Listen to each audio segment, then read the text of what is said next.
He was asking about the control room of the Battlestar Galactica, the bridge, and all those computers, which, by the way, were real. You want to?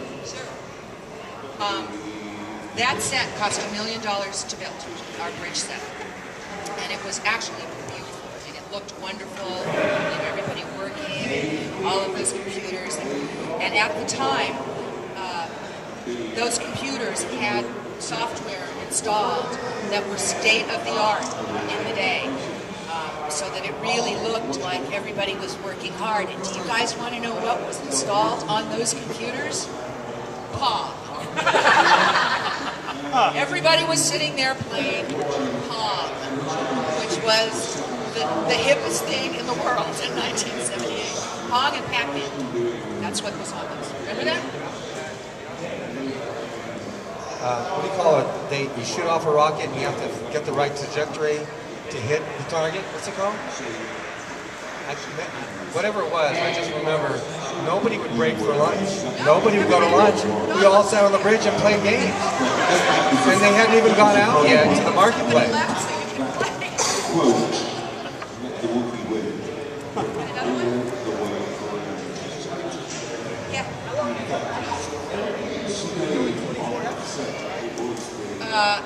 Yes. No. Yeah, 24. The original series went from 1978 to 79.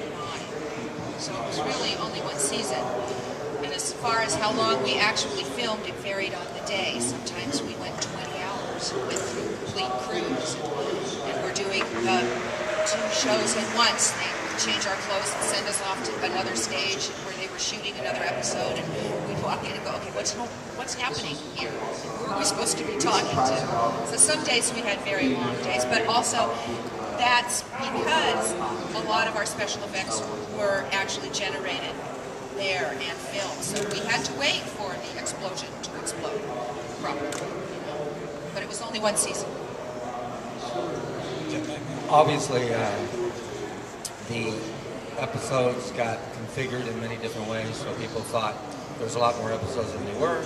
They combined episodes into 2-hour movies. The funny part is that the original Battlestar movie, which was the original pilot, which was a 3-hour pilot, was cut down to a 2-hour movie. And actually the way it was filmed, it was aspected for both movie theaters and for TV. We took a couple of months to film that first pilot, and the movie actually went out after the pilot played, which is kind of interesting because normally you do the movie and then you do the pilot, right? So people had already seen the pilot, 65 million people, and yet people around the world went out to see the movie. And I think they had this thing called Sense-Around, which was this big, cool thing with sound reverberating around the theater. And they got, I think, in France, we did almost as well as Star Wars. In Japan, we did better than Greece. I mean, Battlestar did phenomenally well as a movie, and the funny part is, again, Universal didn't get it because they should have gone out and made other Battlestar movies even after they went off the series. Was too expensive for them, but I'll tell you, it was more than the expense. The time it took to film it, the expense, but ABC had 7 out of the top 10 shows. So for them, they had a tough time justifying a show that dropped out of the top 10. Well, any show to be in the top 20 was a big deal. It was cool, especially for sci-fi. We were the highest rated sci-fi show of all time. Seriously. No show had ever placed as high as Battlestar Galactica. And yet, the minute we went out of the top 10 for ABC, they could not justify the budget and a show that was not in the top 10. That's why they replaced us with Mork and Mindy on Sunday nights, which, by the way, didn't do as well as Battlestar did. And then they came back and tried to do Battlestar 1980, you know, because they realized that they had made a bad mistake, although I don't know why they brought back 1980 as opposed to a continuation of the original Battlestar series. But nevertheless, a lot of mistakes were made back then. But my thought is, even if they didn't do the series, I don't know why they didn't make another movie, because they made a lot of money on the movie. But it was, I knew that it was like, when I read the script, because it is the first time you see the dark side of the voice. You know, you see like, boy, it's so noisy in here. It's hard to hear, isn't it? Can you hear us up front? Are we very clear? It was fun to do because I knew it was such a part. Right. The best decision in my life as an actor was turning down Star Wars to begin with. Because the part that I was offered was eventually cut. Blood and Chrome was between Caprica, which was the prequel to this new reimagined version, and then Blood and Chrome happens between the prequel Caprica and the new reimagined version where Ty and Adama are Viper pilots, which is actually a great concept. I don't know how many of you saw it, but if you go on YouTube, you can find the Blood and Chrome trailer. Anybody see the Blood and Chrome trailer? Alright, so there's a few of them, which is kind of cool, isn't it? It's really a cool trailer. Michael Taylor, who was the showrunner for Caprica, was the showrunner for Blood and Chrome.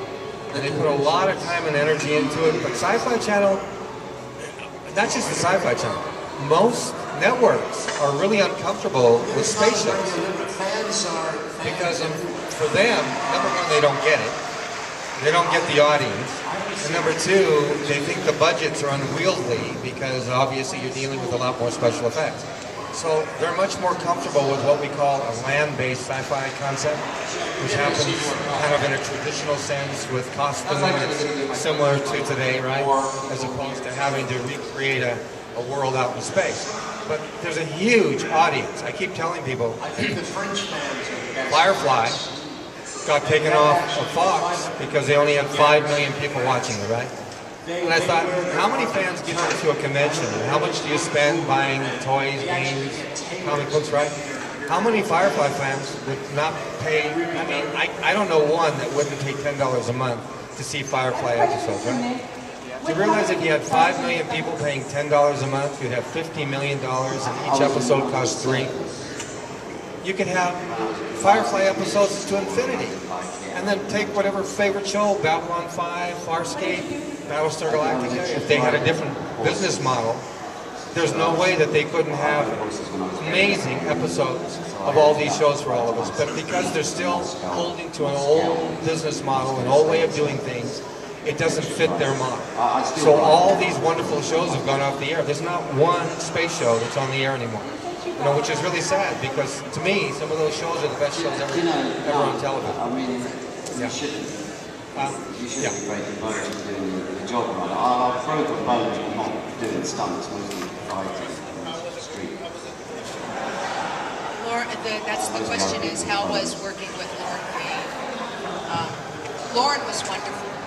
Lauren was very much a big dad to all of us because we were all kind of about the same age. And, you know, to be, we were so lucky to be able to work with Lauren as young actors, and also with John Colicos and with Paul Fix and Fred Astaire. Who gets to work with Fred Astaire? Do you know how lucky we were?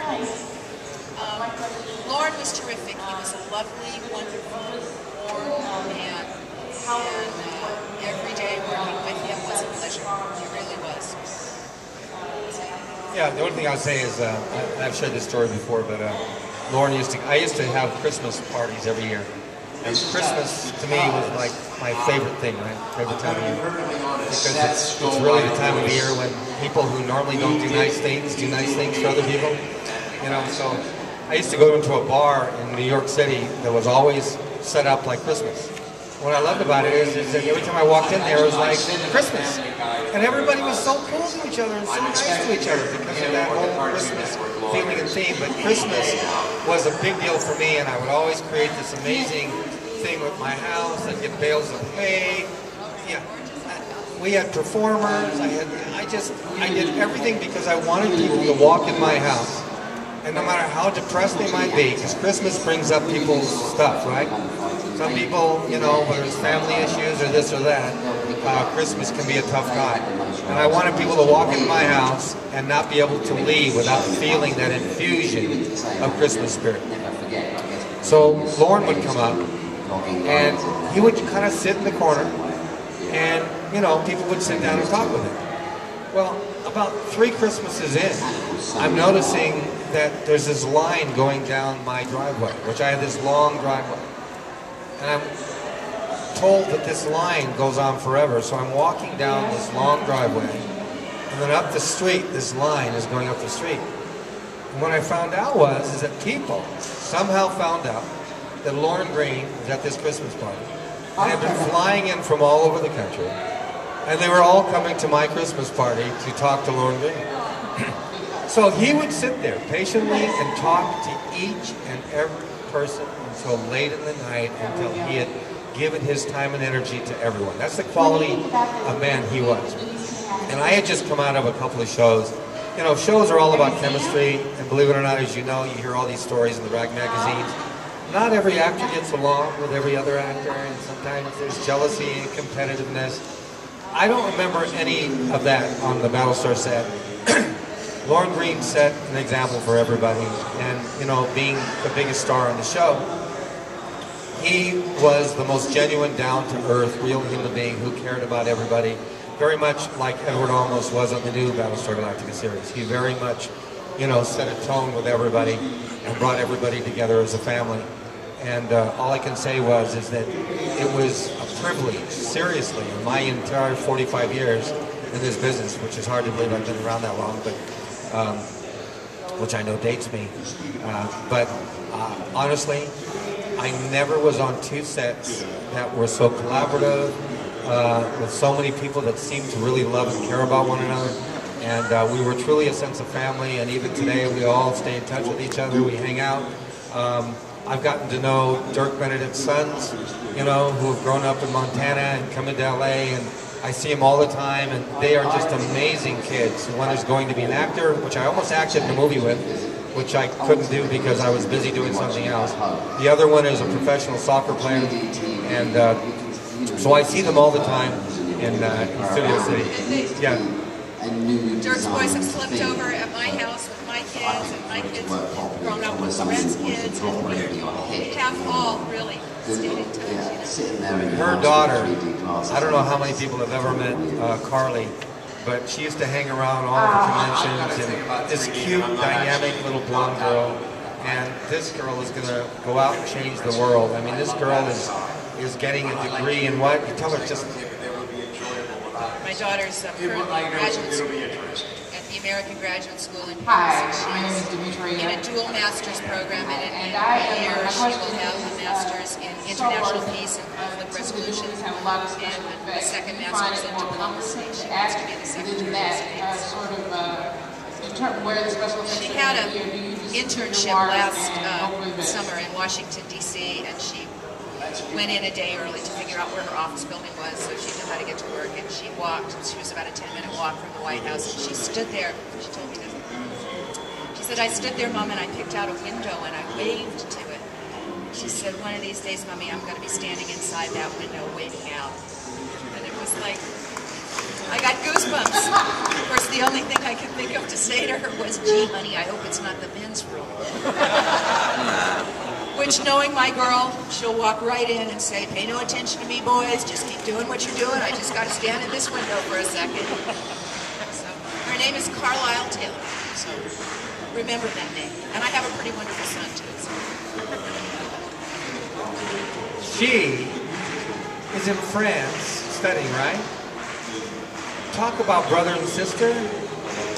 Birthday for her brother. And she doesn't have any time, doesn't have the money to come, finds a way to fly all the way from Paris to come here to Texas to show up at her brother's birthday for 72 hours, 21st birthday, before she had to fly back. What an amazing girl. What sister would do that? I was blown away. Yeah. Anyway, another question, guys?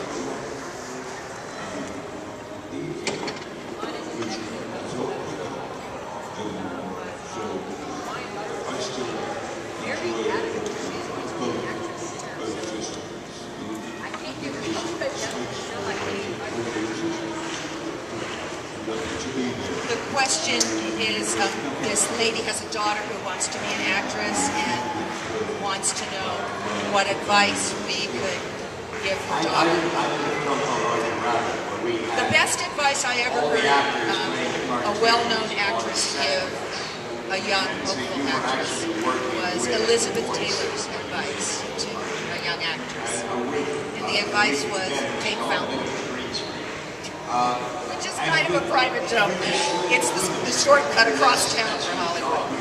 My advice would be start studying, learn how to she should learn how to use her voice, her body, read everything, go see movies, go see plays, study people, study other people, and don't have any fear of trying out the local community theater. Get your feet on the stage. Tell her to get her feet on the stage first, because that's where it really starts. That's where you need to have your base to come from. I think people have illusions about the industry, right? And parents normally have all these fears and insecurities about their kids going into the business. And look, some of that is justified, and I totally understand that. But the path of the artist, right? For me, is a very challenging, arduous path. For me, self-revelation, where you learn about life, you learn about yourself, you learn about the world. It doesn't always lead you into a career in television. But the question is, I think if somebody really does what she just mentioned, go out there, do it, study with everybody. Don't get locked into one way of doing something. Go on a journey, try all these different things, get on a stage, see what this does to you, see how it feels. The illusion of wanting to be famous. There's so many people in this day and age right now where fame has become more important than the artistry that creates fame. And a lot of times people are driven by this need, that fame somehow will give them the love. They don't get the love they need or the feeling of self-importance. But, whether it's plastic surgery or fame, it never fills that hole, okay? Truth is, honestly, for me, the journey of acting, performing, was never one about being famous. It was about, for me, dealing with so much stuff that I had locked up inside of myself that I couldn't get out. I think all of us want to express ourselves. All of us have something to say. All of us have, whether it's through music or through art or through architecture or through design or just sharing concepts and ideas, and feedback about the world. We all want to express ourselves. The path of the artist really gives you tools, helps to empower you to deal with the fears and insecurities that get in the way, and learn how to get what's inside you out. Ultimately, it could lead you in multiple directions. It could lead you to becoming president of the United States. You don't know what the path of the artist will be. So for me, it's honestly one of the most powerful paths you can take. Because you will learn about yourself, you will learn about life, you will learn to be more empathetic, more compassionate, more caring of other people's circumstances. And ultimately, if you're honest with yourself, you'll find out where your talents and abilities lie. And it might lead you to directing, writing, producing, into a whole other, being a casting director. You don't know. Sometimes the person in my acting class, the truck driver, coming in to try acting as a lark, ends up being the star. And the actor that came in, dedicated to becoming the actor, ends up being, the garbage guy, or working at the local school, or a teacher, or whatever, it doesn't matter. The question is, you learn, you grow, and it's something for everybody. And I really never think, stops. yeah. You keep going with it. And if, in fact, she's really absolutely dedicated to this, well, I was asked recently, like within the last year or so, I was being interviewed and somebody said to me, what made you become an actress? And nobody's ever asked me that before. I mean, I've had a lot of other answers, like how did you get started and stuff like that. And this person said to me, what made you become an actress? And it really sort of took me back. And the first thing that flew out of my mouth was, I couldn't help it. And that's the truth. I can't help it. I can't help doing what I do.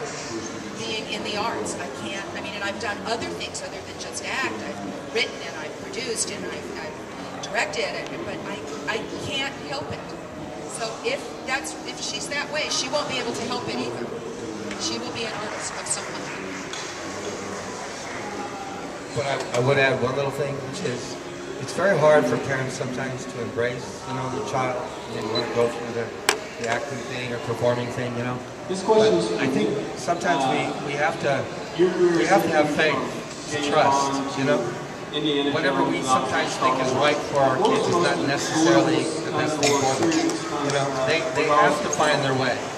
And, you know, so being honest, supporting, giving honest feedback, constructive feedback, but so often I think fear gets in the way, and then we end up dashing people's hopes and turning people away from something that might lead them to their pot of fortune.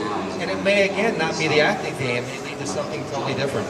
But it is a very challenging, I think, thing to deal with for parents and their kids, because, again, the path of the artist, it's not one of those things where you feel like they get a degree, everything is mathematical, they get this, then they can get this kind of job and make this kind of salary. You know, it's a lot less predictive in that way, you know, and consistent. You don't know where it's going to lead. I cannot believe that for 45 years, I never knew where my next paycheck is coming from. I mean, people today who have been forced out of jobs are freaking out, justifiably so, because they've had a job their whole life and they've never been without a job. And a job sometimes helps to define us. It gives us a sense of identity of who we are. And, you know, but we actors, we're out of a job every 5 minutes. You know. I spoke to a friend of mine the other day who's an engineer. We were just chatting, and I said, how many I mean, he's successfully as a partner in a firm, an architectural and engineering firm. I said, how many job interviews have you been on in your life? And he thought for a second, and he went, 6? And I just looked at him and I went, I've probably been on 6,000. You know, that's what it's like for us. We are constantly keeping it going and looking for work and having to be on and be different people. But it sure beats being a bank teller, I gotta tell you. We never know who we're gonna be, you know. Somebody different every time. You have a question.